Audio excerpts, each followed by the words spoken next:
Hello, my name is Tania Nehme, and in this presentation, I will briefly discuss the Sustainable Development Goals and how they can be translated into local context to solve environmental and sustainability challenges. So, first, let us talk about what the Sustainable Development Goals are. For short, let us call them SDGs. SDGs are led by the United Nations, and the goals are contained in paragraph 54 of the United Nations resolution that took place on the 25th of September 2015. The SDGs are officially known under the title of Transforming Our World, the 2030 Agenda for Sustainable Development.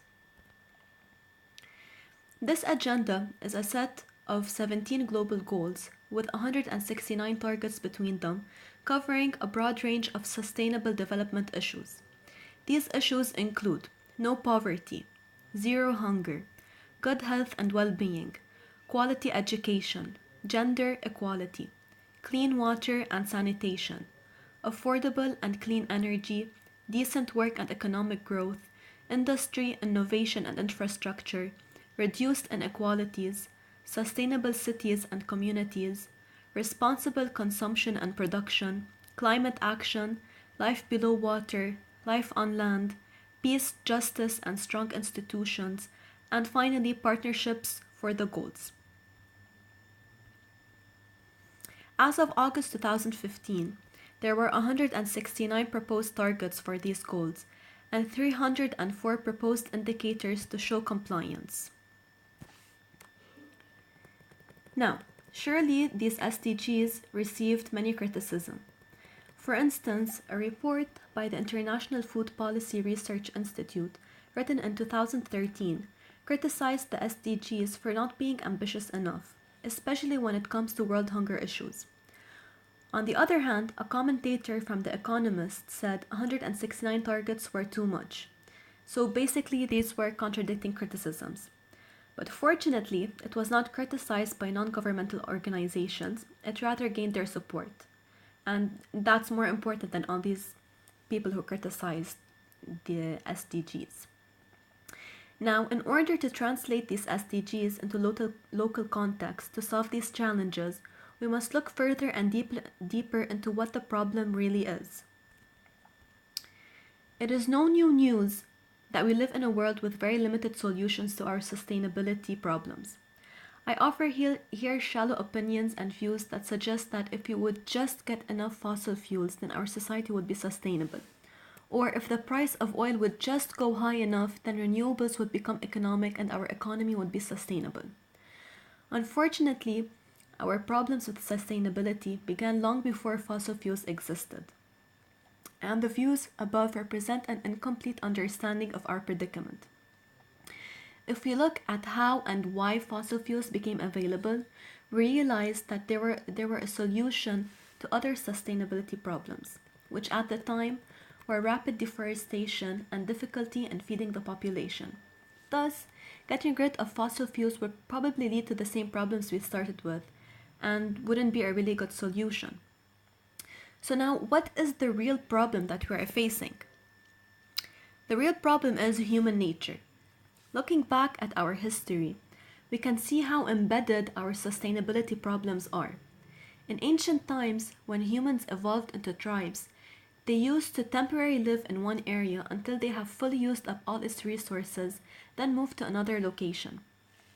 Even though we have become more civilized and built up permanent habitats for ourselves, we still face the same problems, however on a larger scale due to overpopulation. One thing for sure is that there is no one solution to all the problems we are facing. We as inhabitants of this planet should take initiatives in taking several measures to change our unhealthy behaviors. So what are the truly sustainable solutions we can work on to solve these problems on the long run without creating additional problems and repeat the ripple effect we have created in the past?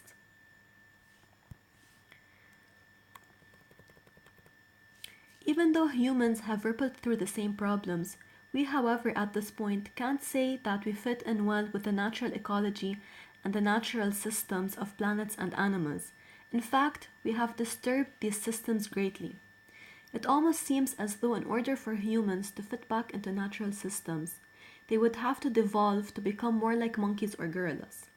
Thus, we would stop wearing clothes, cook our own food, live in trees, fight for our own survival, and stay away from predators and so on. But this is far from likely to happen, or even appealing to imagine, even though in this picture Tarzan paints a very nice proposition. But if we think about the situation and try to apply small changes to our modern standards of living, if we aim to live in an ecologically sustainable way, in the end, we are the problem, and these changes might seem insignificant but can greatly affect the environment in a positive way. So, first, let's look at food. In terms of local foods, we need to focus on foods that truly grow wild or with very little support in our area. Thus, in the process, we might need to discard some foods that require soil amendments and must be sprayed for insects, that have complex or too much irrigation or tiling. Also, in order to limit our ecological impact, we should start eating plants and animals such as birds, fish, and insects that reproduce in large numbers. This means that we should stop eating cows, chickens, sheep, and pigs grown on industrial farms. Moreover, the food we eat should be minimally processed and not packaged or finely ground. Also, extra points, if we could eat raw food and not disturb other ecological systems, that would be very ideal. However, the human digestive system has evolved to work better when certain foods are cooked, so this could take some time to re evolve. Now, let's move on to living standards. Our housing should be simple.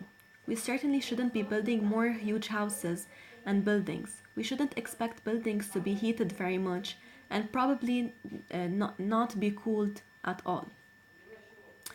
Also, we should minimize the use of cars as means of transportation. This means that walking should be our primary means of transportation.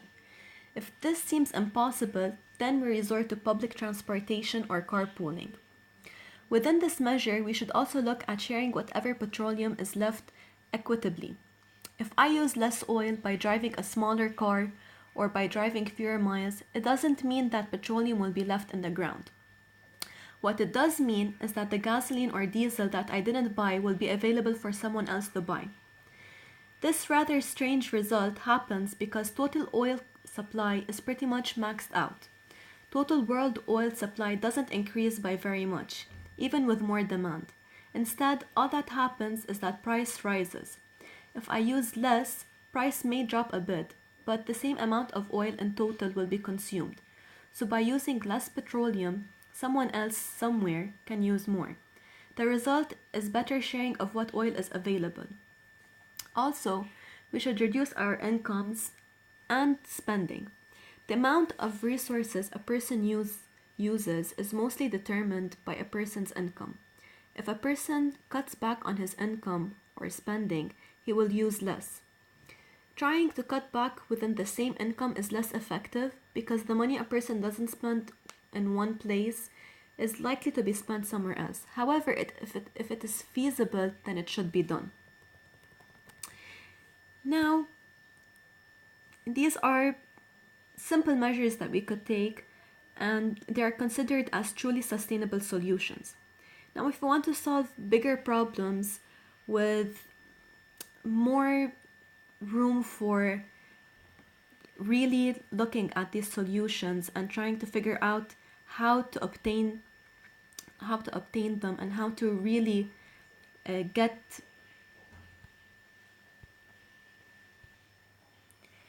and achieve these goals, we would have to look at population.